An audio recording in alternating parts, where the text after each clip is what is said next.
What is going on, OWS fam, DFS fam?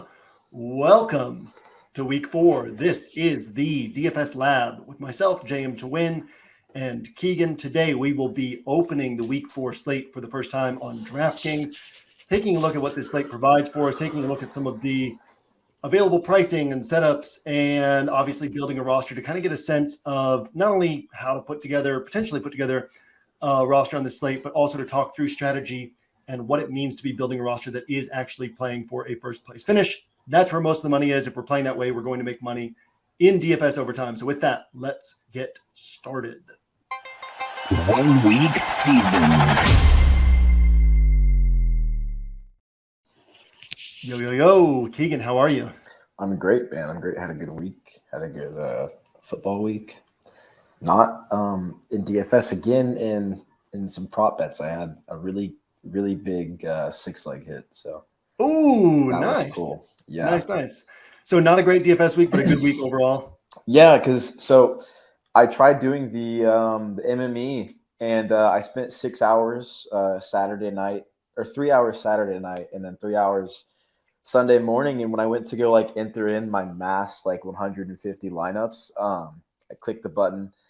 And it was like, this tournament is full. And I was no. Awesome.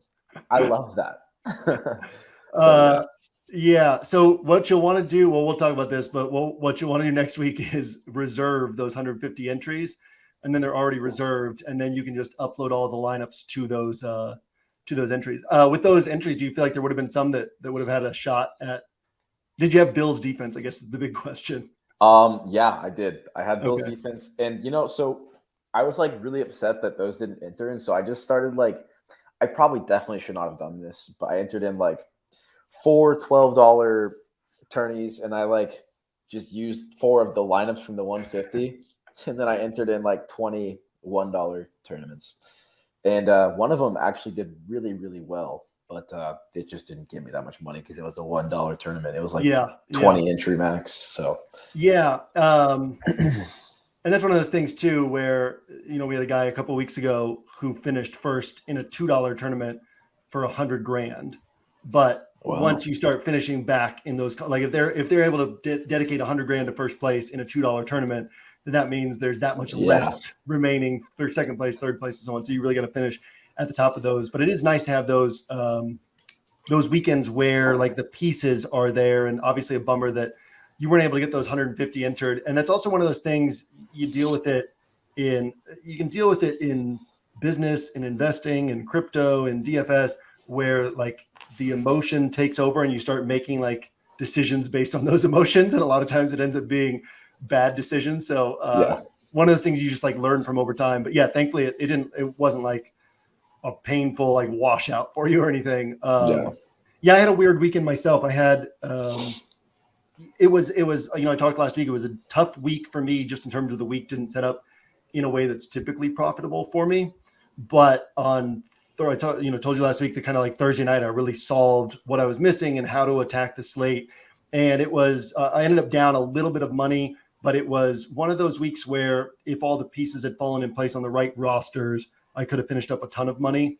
And so, it was actually it was a win in terms of process and play, and it just didn't quite come together. But my highest owned wide receivers in order were Justin Jefferson and Mike Williams, and then Tank Dell, and then Amari Cooper and Keenan Allen, and then Adam Thielen. So it was all 30 pointers at wide receiver mixed and matched across my rosters. My third highest owned running back was Kenneth Walker. I had 8 to 10% Raheem Mostert.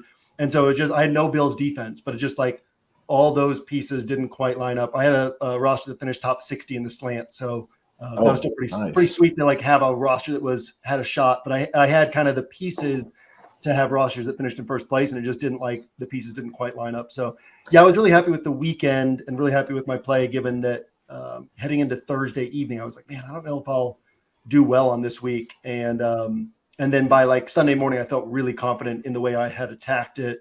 And a lot of pieces came together, but just not quite in the right way. So, and I actually have to give you credit for the parlay that I hit. I'm going to read it out. And I'm going to tell you. I'm excited. So first off, I'm going to start off with, I think we might have talked about it at the beginning of last week, where you said that with prop bets, you have been like consistently attacking the Titans pass defense. Yep. And I might have like overdone it, but so here we go. I'll read it off. So I went Kirk Cousins for over 288 passing yards, and then Amari Cooper for over 58 receiving yards. Elijah Moore, 39 receiving yards over. These are all over, so I'm just going to read off the lines. Deshaun Watson, 229 passing yards. Tank Dell, 36 receiving yards. Justin Jefferson, 100 receiving yards. And I put $50 on that. I got so what was the return on that? $12.50. Nice, so man. $250, yeah. Nice hit. Pretty good. So here's the thing. The way that the payout structures work, and I've told you this before, you might not remember this, but also for anybody watching this, the way that the payout structures work in the parlays on Underdog and Prize Picks and all that, they are fundamentally negative EV, as in like those 20x payouts. They look so sweet, or the 25x payouts.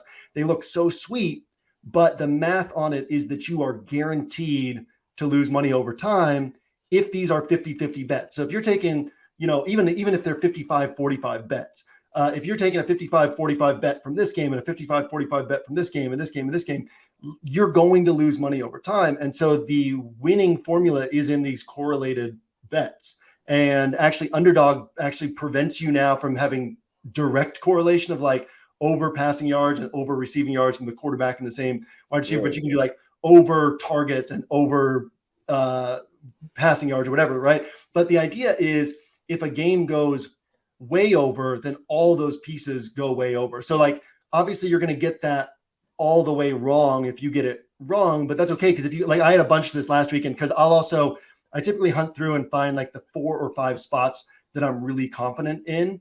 And I picked up like $1,000 in props in parlays this last weekend myself, but obviously I'm like putting in more money than just the $150. So it was kind of like it was an up weekend for me, but not hugely up.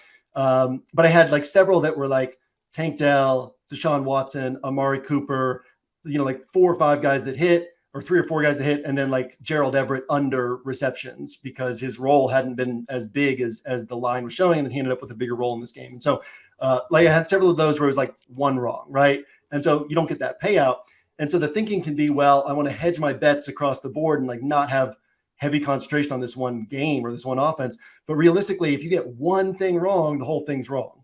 And so having that heavy concentration is the way to do it. Because then if you get one thing really right, like if the Browns come out and just throw the ball a ton, you end up in great shape. And actually, for any of you watching this who aren't aware, we do have obviously we have the props insider package, which is up like $5,000 on the year. But we also have a props pick'em package if you're in a state that doesn't have legal sports betting, or if you're not into sports betting, you want the home run swings of parlays.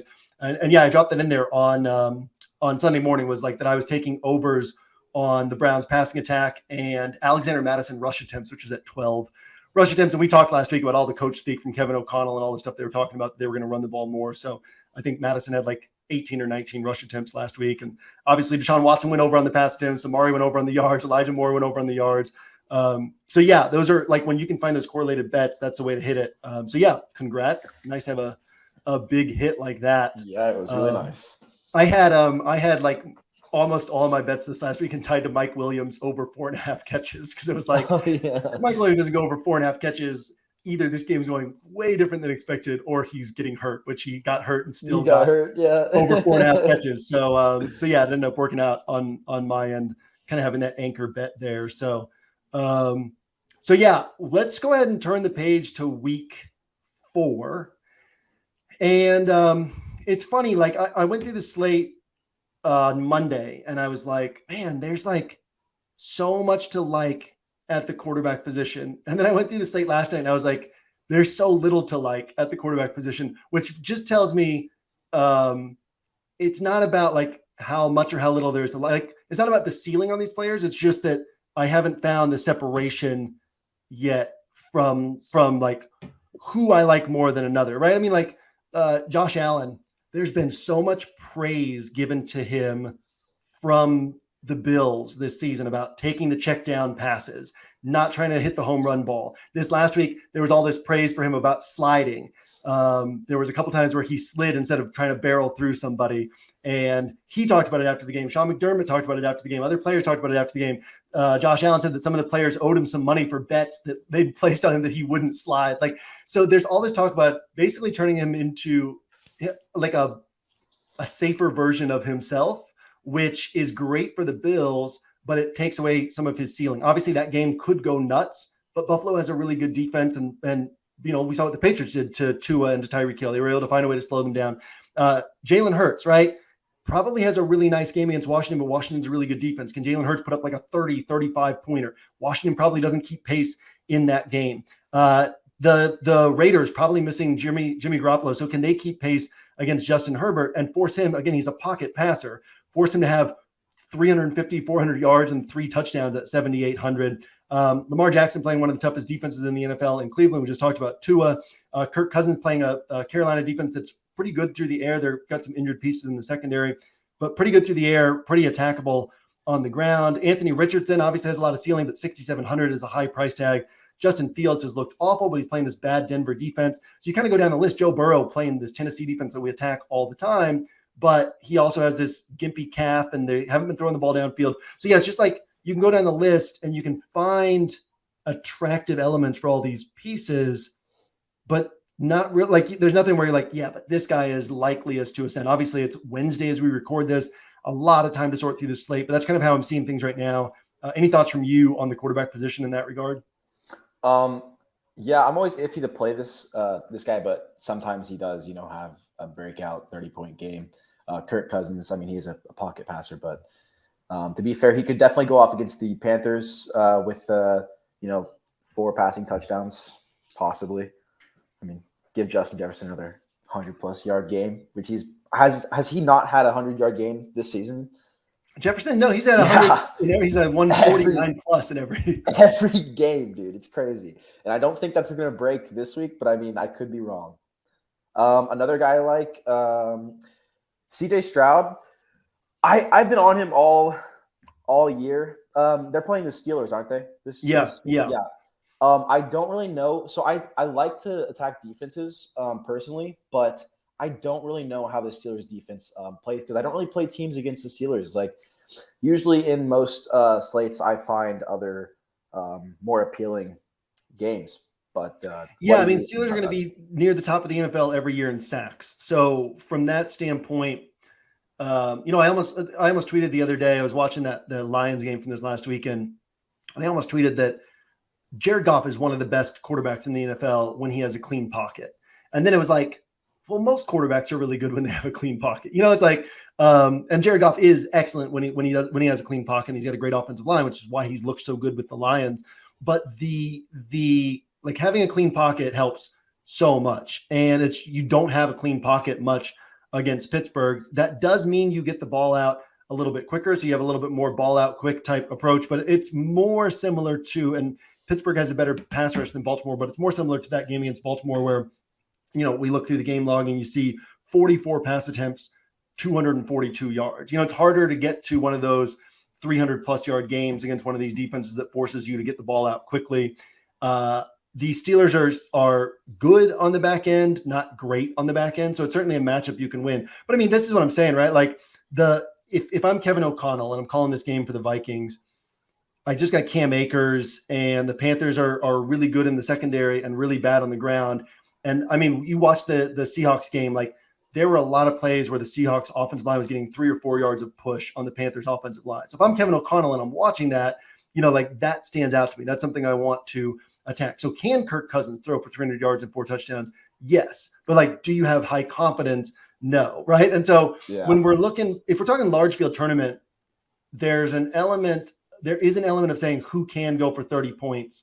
And like Kirk Cousins is in that, like all these guys I mentioned are in that bucket. Josh Allen, Jalen Hurts, Justin Herbert. I'll skip over Lamar, even though he can always do it. Tua, Cousins, Anthony Richardson, even Justin Fields, Joe Burrow. But then it's like, are there any of those guys that, like last week I had 44% Patrick Mahomes and I had 24% Justin Herbert. I didn't have any Kirk Cousins. I kind of bet that like if Cousins was hitting, Herbert was probably hitting at an equal or higher level. So it was my bet on Kirk Cousins as well. But it was like I had 44% Mahomes, I had 24% Herbert, I had 20% Deshaun Watson because, again, that matchup against Tennessee. And Watson didn't like smash, but he got 21 points at 6K. And Mahomes had a big game, and actually Rashee Rice got tackled inside the 1 yard line 2 different times. It turned into a rushing touchdown. So it would have been a much bigger day for Mahomes there. And Herbert had a big day, right? And it was like all of those, they were so high owned. I only had 5 quarterbacks last week and like rounded out with just like a little bit of Josh Allen, a little bit of Gardner Minshew, didn't use them on my tighter builds. And so last week it was like, as we got closer to the weekend, it was like these 3 quarterbacks are head and shoulders above the others to me. And I felt confident going heavy on them. And this week I don't see that like heavy on them type of setup. I mean, we've got a Broncos team that got embarrassed and is playing the worst defense in the league in the Bears. Like, would it shock us if Russell Wilson throws for 350 yards and 3 touchdowns? It wouldn't shock me at all, but it also wouldn't shock me if he throws for like 215 and no touchdowns. Brock Purdy against Arizona at only 5,900. Like, the 49ers probably put up 30 points yet again in this one. Brock Purdy can put up a big game in that one. I like CJ Stroud, as a guy who can put up 20 to 25 points. Yeah, it's a weird week for me because nothing like leaps off the page for me at the quarterback position. I think the running back position, there's a little more separation in that like Derrick Henry's not in a great spot against Cincinnati. Joe Mixon against that tough Tennessee run defense, not in a great spot. James Cook obviously can always hit for a big game, but he doesn't get touches inside the 5-yard line. Playing against this game against Miami. Ramondre and Zeke splitting touches in a good matchup. Actually, Dallas run defense has been pretty attackable, but splitting touches. Alvin Kamara in his first game back. Kyron Williams against an Indianapolis run defense that has played really well. So it's like there's a lot more at the running back position where you're like, yeah, I can kind of not cross this guy completely off my list, but if we're start of the week and saying like, who are the top plays? Who really stands out? There are a lot more guys at running back that I can kind of cross off. But yeah, quarterback, there's a lot of good plays, but no standout plays to me. So that's kind of how I'm looking at this week. And any thoughts on running back? And then I actually want to jump to kind of a strange position here too before we start building a roster. Yeah. Before we go to running back, I mean, there is one more quarterback that I do like. It's Brock Purdy, just because of how high of points that team can go. Yeah. Obviously, though, I mean, they could get high enough where they take him off. That's what happened with Pat. And I didn't mention this, but another one of my prop bets actually didn't hit because of them taking Pat off. He had like 280 passing yards is what the line was, and I got him 273 is what he had. So, yeah. But that could definitely happen. I mean, that would lose you points. CMC, I mean, could they do the same thing with CMC? Would they take him out and put in the secondary? Yeah, I mean, they were doing that. They were doing that last year. And when CMC, it's tough at his price tag. You're basically paying for the consistency, because when he was with the Panthers, he would routinely get 10 to 14 targets, and now he routinely gets like 6 to 8 targets because they also have Debo and they have Aiyuk and they have Kittle. So he gets the carries. He gets the touchdown opportunities. I think he scored in like every game since he joined the 49ers. He scored a touchdown in every game since he joined the 49ers, which is nuts. He gets the touchdown opportunities. He gets the receptions, but not like he doesn't get 11 receptions, 12, 13 receptions. And then last year, every time they were up by a ton, they would take him out and put Elijah Mitchell in because they want to win the Super Bowl, right? Why keep Christian McCaffrey in with a 20-point lead in the fourth quarter or even the third quarter? There were a lot of times where end of the third quarter, he was out of the game. So one of the things that Zandermeer often points out there is, like, if a team scores 30 points, you're still getting those points on the way up, right? Like, you're still getting the DFS scores attached to them. When they get taken out late in the third quarter, happened a lot with the Eagles last year. It's like, yeah, when at halftime, Jalen Hurts has 26 points, like, you're like, man, this dude's going to score 40. And then he gets taken out because there's a huge lead, but he still gets you like 32 points or 34 points, whatever it is. The thing is, like, it's harder for them to post that like separator type score where, what I said last week was that Vikings Chargers game, and it actually played out exactly the way that I kind of used as an example, was the way I illustrated it, which was like one of these other teams, like I said, like Kansas City can score 30 plus points, but Mahomes can get kind of taken out and he doesn't get those points at the end. And that can happen in these blowout games. Whereas in this type of game with the Vikings and Chargers, you can have this type of situation where it's a 4-point game with 7 minutes left And now this team gets the ball and they're driving down the field, and then they take the lead. And now they have a 3-point lead. So the other team gets the ball with 3 minutes left and they drive down and kick a field goal and tie it. Like the other team drive, like you get this back and forth at the end of the game. And it was so close to working out that way. The Vikings couldn't quite convert those touchdown opportunities down 28-24, but that would have made it 31-28. And then Herbert's coming down to try to score again. And like you get that, like that already you've got 30 points from these guys. And all of a sudden they've got a shot at like 38 points, 40 points. So anytime you can find a spot like that, you prefer that. But at the same time, Purdy at 5,900, the issue for him has been primarily that a lot of times the touchdowns will come on the ground. So he doesn't get the 300 yards very often in these blowout wins. He doesn't get the 3 touchdowns very often, but he still can. So at 5,900, I think that he's super interesting. And we saw it. The 49ers, the Cowboys always felt like a little bit of a mirage to me. And maybe I'm just conditioned to that after 30 years of used to it, seeing of the Cowboys being this type of team. Yeah, but like the Cowboys are obviously excellent, but they don't feel to me like the 49ers. Like the 49ers feel like an unstoppable freight train. And when you watch every game and you watch the 49ers, they're playing a different game than everybody else. Everything is downhill, everything's aggressive. Every play is like designed to try to pick up chunk yards. And it's just like such a different brand of football. Like the closest thing to it is the Dolphins, which is obviously Mike McDaniel coming out from under that Shanahan tree. And yeah, I mean, but I say that to say the Cardinals have proven that they can keep games close. They were leading I believe they were leading at halftime in all 3 games this year. They could have won that game against Washington. They did win that game against Dallas. So, they could potentially make it enough of a game that the 49ers are still playing, into the fourth quarter. And I think the biggest, I guess that does swing us. So the position I want to talk about is tight end. Because we're getting to this point in the season where it's like, oh my gosh, tight end is awful. And you pay up for Hawkinson, 6,500. We've seen him have these big games, but his average depth of target is like 4 yards downfield. So he has to, Sam Laporta's average depth of target heading into last week was also like 4 yards downfield. So he had that big play, right? It was a busted play. He picked up 40-something yards and a touchdown on that one play. But if he doesn't get that, he ends up with like 40 yards on 5 or 6 catches, whatever it would have been. TJ Hawkins in a lot of his games are like that, right? He catches 9 passes, but it's for like 55 yards, So you need so much volume for him. And at 6,500, you really need a lot of things to break his way. Mark Andrews, I mean, this Cleveland defense, they gave up 92 yards last week, and they're probably a top 3 defense in the NFL. So just like the scoring environment doesn't lend itself to Mark Andrews having a blow-up game. And then you get down to like like Tyler Higbee, he's overpriced, but he can get you 10 or 11, 12 points. Cole Kmet, if he scores a touchdown, that's good. Gerald Everett has been splitting snaps with Donald Parham, so it's hard to see him having like a monster game. And Njoku has been kind of underused. Jake Ferguson has actually had a lot of volume from the Cowboys and a lot of like high value volume, but a tough matchup against New England. And Pat Freiermuth, not a ton of upside unless things just kind of click into place. So like it gets really thin at tight end, and it might just be a thing of hope that you get the guy who scores a touchdown, right? But Deebo Samuel missed practice yesterday. So George Kittle, Aiyuk was out this last week. He had 9 targets. We saw it last year when Deebo was out. I think when Deebo was out, he was averaging like over 20 DraftKings points per game. So I almost feel like, and we don't have enough information on that spot yet, but if Deebo ends up missing this week, I think it's a rib injury.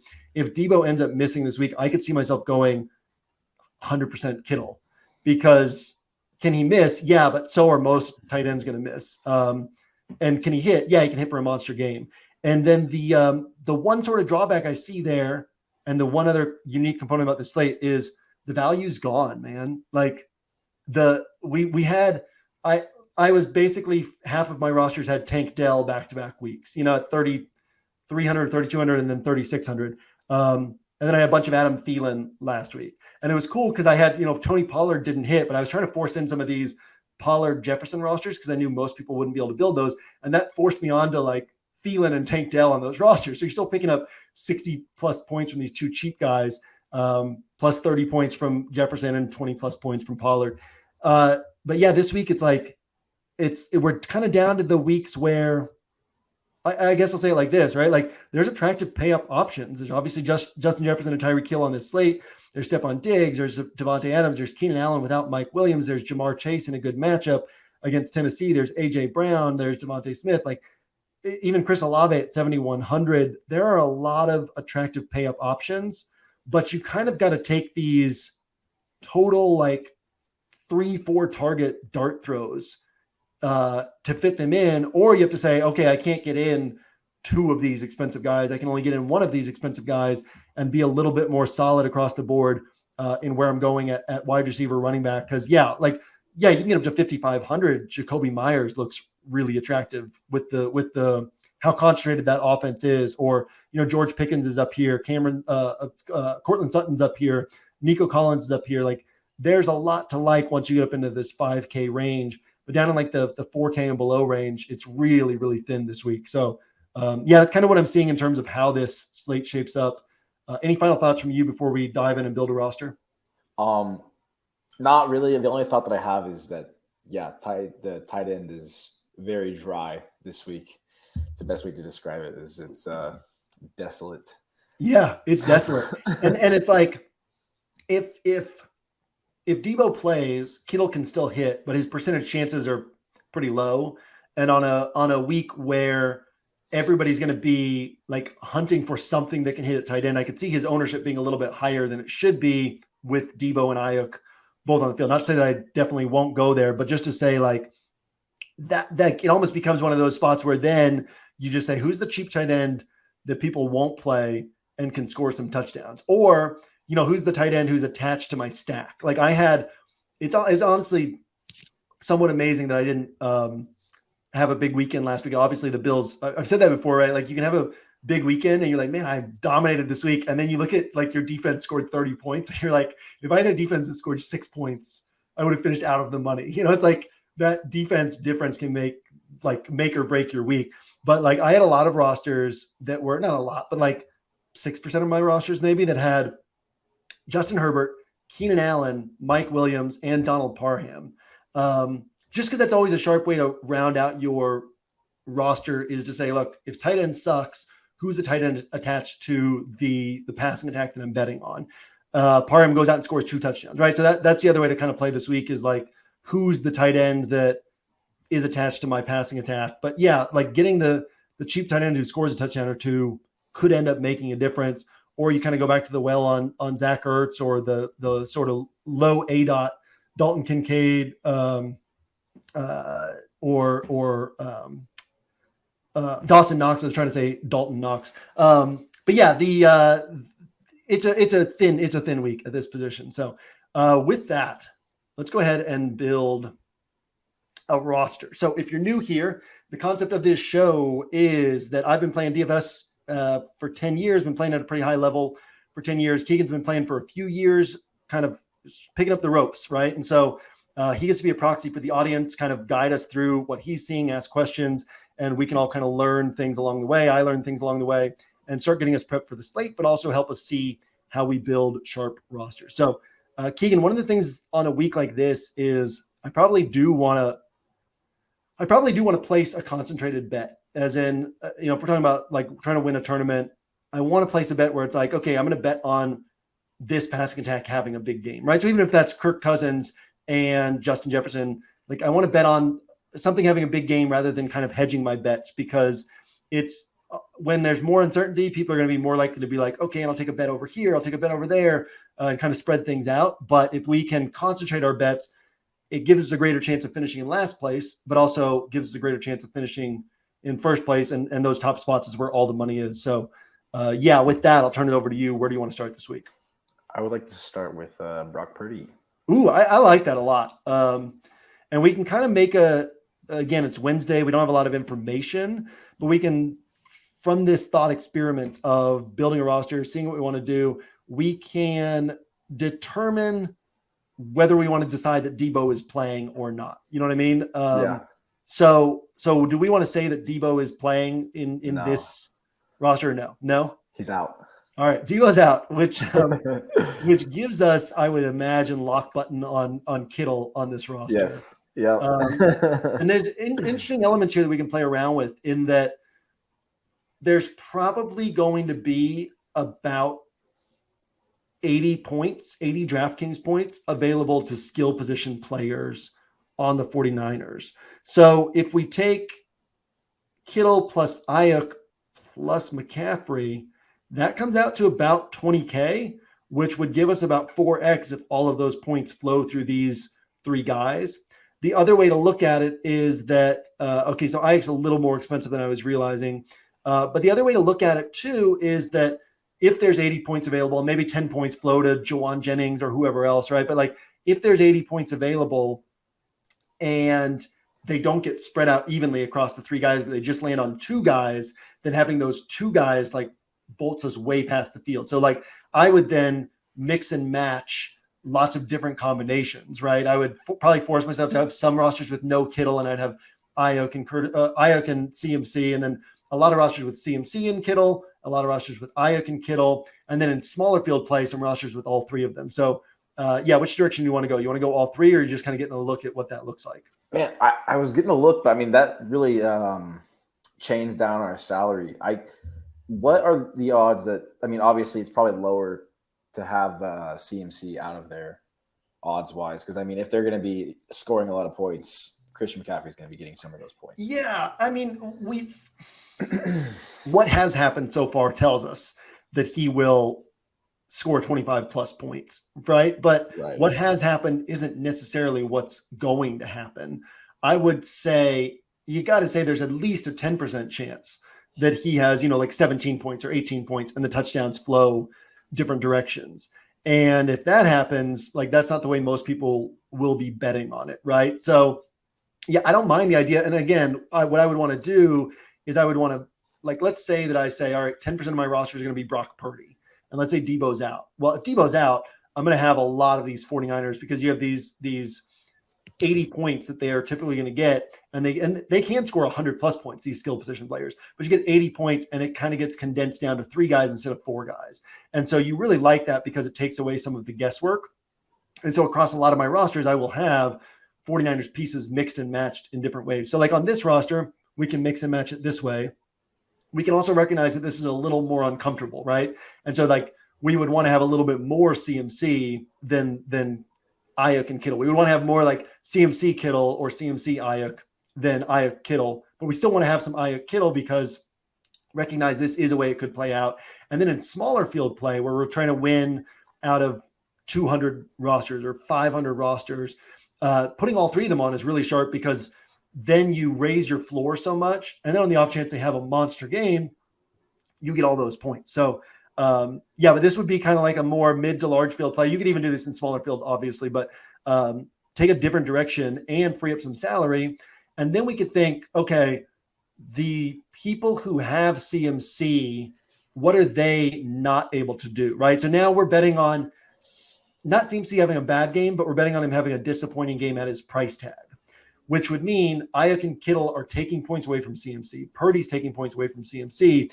And then we also want to further like elevate ourselves over those CMC rosters by saying, okay, if somebody's rostering CMC on this week where salary's tight, they probably can't roster not only Justin Jefferson, Tyreek Hill, but also Devontae Adams, Keenan Allen, Jamar Chase. So like we probably want to get one of these guys onto the roster just to separate from those CMC rosters even more. Okay, awesome. With that being said, one of the higher guys that I would like to go after on this roster specifically would probably be Devontae Adams. I can see that game being a decent scoring game. Yeah. The obviously big question mark there. Jimmy Garoppolo is in concussion protocol.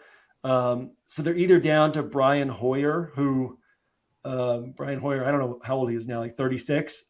He's had, I don't know how familiar you are with Brian Hoyer. No, he's had a couple opportunities to start in his career. The Browns gave him a shot to start. At one point, he was a longtime backup to Tom Brady on the Patriots. He's bounced around since then, kind of a respected clipboard holder, but he's not great when he steps in. They also have, I think his name is Aiden O'Connell. I could have that wrong, but there's been talk this week of them playing. I know his first name's Aiden. Let me scroll down to Aiden O'Connell.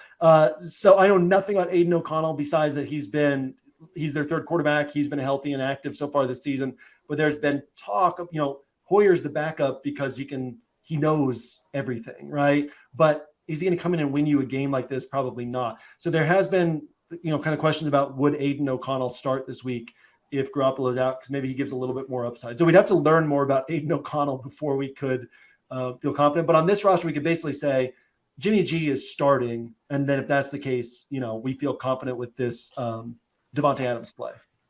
Well, if there's so many unknowns, then do you want to just wait on the most expensive guy and maybe pick out like a cheaper wide receiver and then we'll go to defense? Yeah, we can do that. Although I do want to make sure that we get one of these guys that the CMC rosters wouldn't be able to get, or at least try to. We don't need to force it, but that's something we want to be thinking about. So yeah, let's see if there's like a value piece that we like, and then go to defense. And I'll tell you the cheap defense that I like so far is Cleveland. And I don't know that they're getting, we've had like 5 years of everyone being like, this Cleveland defense is so talented, and then they are kind of mediocre. And so I think that's still in people's minds. But at this point, especially with them adding Zadarius Smith as an extra pass rusher, it's been huge for them, because last week the Titans, there were plays where they were sending 2 tight ends to Myles Garrett's side. So they would have the tackle and 2 tight ends all working on him. But then you got Zadarius Smith one-on-one, and then he's dominating, getting to the quarterback. And Myles Garrett still had 3.5 sacks himself. Yeah. And they were able to Myles Garrett was kind of screwing with the Titans, and wherever they would put the tight ends, he would move to the other side. The Titans would have to shift, and then he would move to the other side again. And so yeah, this defense with Jim Schwartz there, all-time great defensive coordinator. They added Juan Thornhill in the secondary, really good leader back there. So this defense is playing out of their minds, and is truly, I think, a top 2 or 3 defense in the league. Lamar Jackson is prone to taking sacks. He's prone to making mistakes. So that's a cheap defense I like. There's other directions we could go as well, obviously, but that's one to think about if we want to just see what salary we have available. Yeah, and I think it's funny that you say that, because this whole season I've actually been, how I say I play my teams against defenses, or I just try to see how the defense is going to play against a certain team. I have been avoiding most teams from the Browns this entire season, just solely because they've been dominating defensively this season. Yeah, and not just not allowing teams to score points, but also getting a lot of pressure and kind of creating those opportunities for mistakes. So obviously, they're playing Lamar Jackson. That's not they're not playing a rookie quarterback in his 3rd game or something, but kind of the rookie quarterbacks who are in their 4th game, CJ Stroud, Anthony Richardson, are playing really well. Bryce Young could come back this week, which makes the Vikings interesting at 3,500, but we know the Vikings aren't actually very good, so they're going to be aggressive, but there's a lot of risk there as well. So yeah, kind of on a week, defense looks a little bit, at first glance, looks a little bit similar to tight end this week, right? Where it's you hope you get it right, but the Browns are one that you probably won't get wrong. They're one that probably won't kill you, and they do have potential to have some big plays. So at 2,800, that's a good way to get a sense of what our salary looks like, and then try to find a cheap wide receiver. To see, there's DJ Shark, who had 11 targets last week, but also Andy Dalton threw it, I think, 57, 58 times. Bryce Young should be back this week, right? So that lowers the whole ceiling on that offense is lowered. I think Adam Thielen will be extremely popular a week after he was only 12% owned at 3,900. Now he's going to be there's not a lot of value, and he put up this monster game, right? So I feel he's going to be super high owned, but he is playing against a bad secondary in Minnesota. So to speak, it's a revenge game for him. I say so to speak because, I don't think he has any bad blood toward that team, but that's where in fact, Thielen's story, he was, I think he was undrafted, or maybe he was a 7th round pick, but he's a Minnesota kid, and it was they'd seen him since high school and basically brought him in just knowing that he had the ability to develop into an NFL player, but he was completely overlooked by every other NFL team, and carved out this excellent career with the Vikings over the years. So I'm sure he would love to have a good game there. I'm sure the Panthers would love to get him a good game there, but it's still kind of a guy on his last legs. Great route runner, but not a ton of upside. So yeah, it's strange. It's going to be strange chalk, right? Because it's not a bad play, but it's also I can see how this play fails. So yeah, any thoughts on where you want to go here at wide receiver to save some salary? Yeah, I kind of want to lean towards Josh Palmer, just because Mike Williams is out. Maybe that could just be a reach, but I think he could still get some points, seeing as how Keenan Allen is the number one guy there. But I like that a lot. I put Palmer on one of my practice builds last night. I keep coming back to this quote that we mentioned a few times from Dave Canales, the Buccaneers offensive coordinator, when he said, you don't design plays for K-Dot. You design plays for Mike Evans. You design plays for Chris Godwin. And I've thought about that a lot this year when looking at these people it's easy to come up with stories of how a cheap guy hits, right? It's easy to be like, oh yeah, this guy, he's got speed and he can this, that, and the other. And you're like, yeah, but he still is not going to get schemed looks. And so Palmer kind of falls in between for me on that, because you can't just have schemed looks for one guy. You can't just have schemed looks for Keenan Allen. If Austin Eckler plays this week, then Palmer becomes less attractive, because you can have schemed looks for Eckler and Keenan, and then maybe Palmer gets like 5 targets. But if Eckler's out, I feel like Palmer, Quentin Johnston is not ready. And I think people are going to want to play him because he was a first-round draft pick and all that. And maybe he hits for a long play, right? Maybe he has like a Marvin Mims type game where he has a couple catches for 100 yards. But who's getting scheme targets? If Austin Eckler's out, I feel like Josh Palmer could get 7, 8, 9 looks in this spot. So I actually really like that play. I think he's still viable if Eckler plays, but he's actually really enticing to me if Eckler is out again, because I think they'll have to scheme some looks for him in this spot. Awesome. And with that being on our roster, we now have a 6,500 average remaining salary. Yeah, and that kind of makes that Davante Adams play even more interesting, because you're kind of saying like, okay, concentrated offenses and points being scored.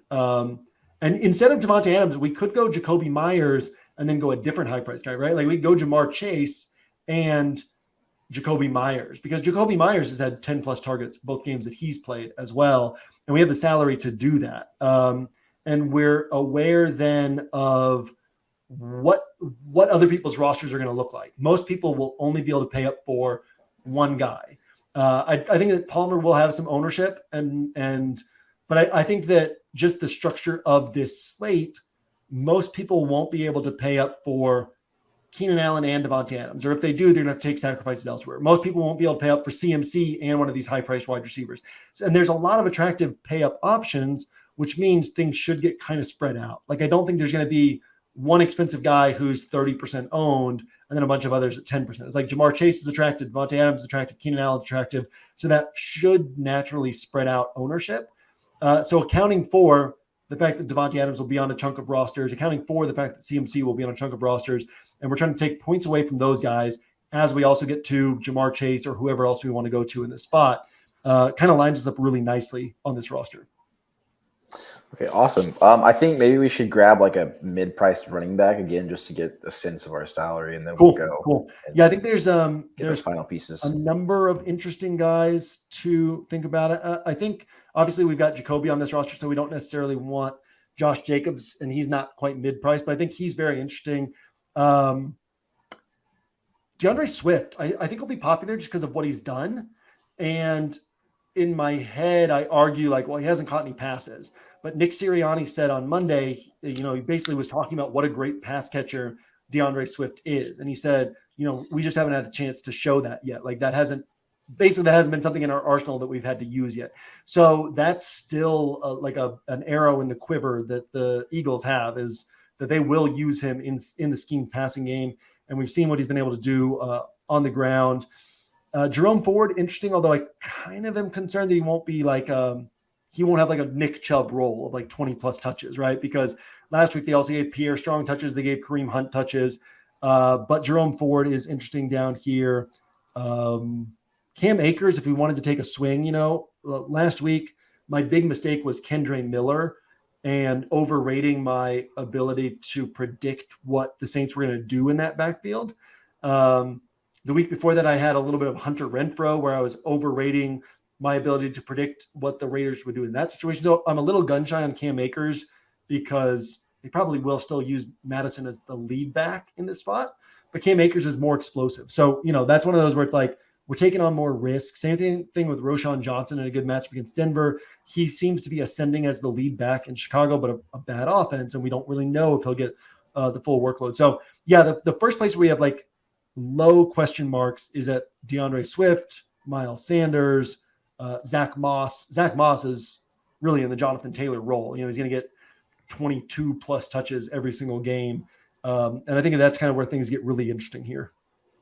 Okay. Yeah. I think we could get more salary if we just went with Miles Sanders or Swift, either or I'm okay with. I also like Zach Moss, but he's 6K, and that would leave us. We get an extra 800 out of him, but we get even more out of these guys and maybe around the same amount of points.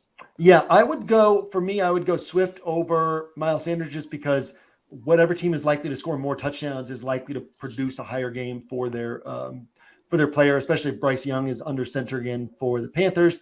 So yeah, I would say let's go DeAndre Swift on this one. And he's probably somewhat popular. And probably a lot of these guys are, especially let's say Debo's out, which is what we're, this one of the central theses of this roster.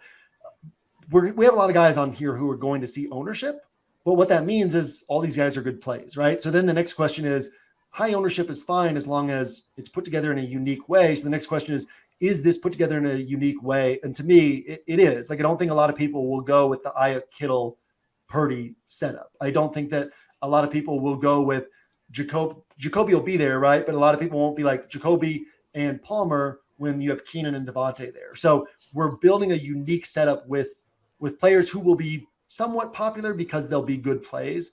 And as we already said, I don't think there's going to be super heavy concentrated ownership on individual pieces this week. So you're finding the good plays, but you're piecing them together in a unique way. So I really like the way that we're set up here. Okay, awesome. So we have 7-4 as the remaining salary. And if we pick an 8K guy, roughly around 8K, that would bring us back down to like 6-8, something around that area. What are you so we're kind of in a position where if we go Jamar Chase, we're going to have 7K at running back, which doesn't do anything for us because Josh Jacobs is 7,100. And then, that puts us at Derrick Henry, who can hit, but he's in a bad spot for hitting. And then you get below that where Raheem Mostert obviously can hit, but he's overpriced for his range of outcomes, or I should say for his chances of hitting. Joe Mixon probably doesn't hit against Tennessee. So yeah, it's kind of a weird setup. A couple things we could do. We could go Josh Jacobs and then move off Jacoby Myers and go down to somebody at 5,400, 5,300. And that would buy us Jamar Chase, right? We want to make sure we get at least one elite piece on this roster because, last week we were able to get 30 pointers from Tank Dell, from Amari Cooper, from Adam Thielen, from Mike Williams, from Kenneth Walker. Another guy I had on over 25% of my rosters. Last week was a crazy week that I didn't finish up a bunch of money. But typically you're not going to get all those 30 pointers from cheaper guys. And so you have to get the 30 pointers from the more expensive guys. So we don't want to miss out on the 30 pointer that might be there from one of these higher priced wide receivers. But at the same time, we could go over to, getting Josh Jacobs. If we could get Josh Jacobs and Jamar Chase, and I saw you looking at AJ Brown. AJ Brown can hit, except we already have DeAndre Swift on this roster. Oh, and, yeah.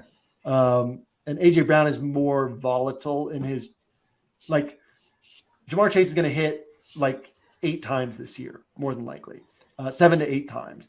Tyreek Hill, Justin Jefferson, they're going to hit around 9 to 10 times this year for 30 plus points. Whereas AJ Brown might hit 4 times. I think he hit 4 times last year for 30 plus points. So you're just you take this huge drop in percentage chances of hitting once you go below Jamar Chase. Jalen Waddle, I think, hit 3 times last year. DeVonta Smith hit 3 or 4 times last year. And I think he hit 4 times, but 2 of them were with Gardner Minshew. So it's the moment you drop below Chase, you go into a totally different tier of wide receiver. Yeah. So what does this leave us with at 5,400 at? I'm actually totally okay with going with Sutton. I liked the amount of targets that he got last week. If I'm not wrong, let's see. No, yeah. To me, it has the feeling of a trap in that,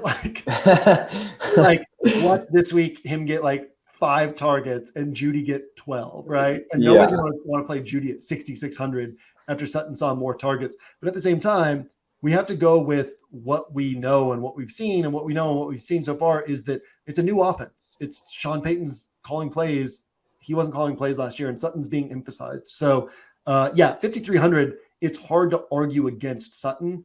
And the setup of this roster is unique enough and different enough that I totally fine putting him on here, because what it buys us is not just Sutton, but it buys us this Jamar Chase, Josh Jacobs pairing, where we get 2 of these guys who can go for 30+ points. So, yeah, I really like this. I mean, and we can go through it. Can Purdy had a 38-pointer last year. DeAndre Swift, we know, can put up 30. Jacobs, we know, can put up 40 to 50, but we know he can put up 30. Aiyuk can put up 30. Palmer had some 20+ pointers last year. Obviously, a lot of those were with both Mike Williams and Keenan Allen out, but he has that type of upside. Sutton can put up 20 to 30. Kittle can put up 30. Chase can put up had to have it, 35, 40-point game. So across this roster, we have guys who can be on tournament winning rosters, which we always want. And then the story we're telling is cohesive and comprehensive, and it's a unique build, even though it's all pieces that will have, probably 8% or higher ownership. A lot of these might have like 12%, 14, 15%, but it's put together in a really unique way to where we don't have to worry too much about the individual ownership, because the comprehensive structure is set up really nicely, and the pairings are set up really nicely to where we're differentiating our roster. Any final thoughts on this before we get out of here? I think I do, but I think we'll talk about it too long, so I'm going to refrain. I might talk about it tomorrow. Actually, I'll bring it up. Nice. It has to do with the Joe Burrow, not incident, not issue, but just want to talk about that more. Yeah, I like that.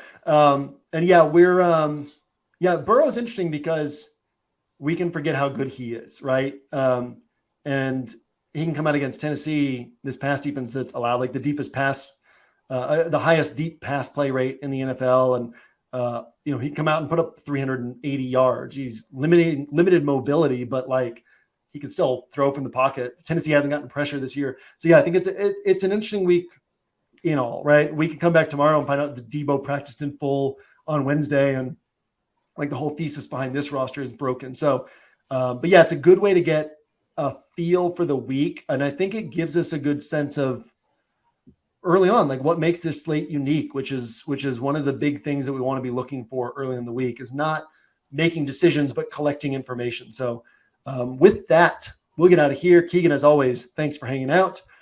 We will see you back here on Thursday for another DFS Lab. We will see you on 1 week season throughout the week. We will see you at the top of the leaderboards on Sunday.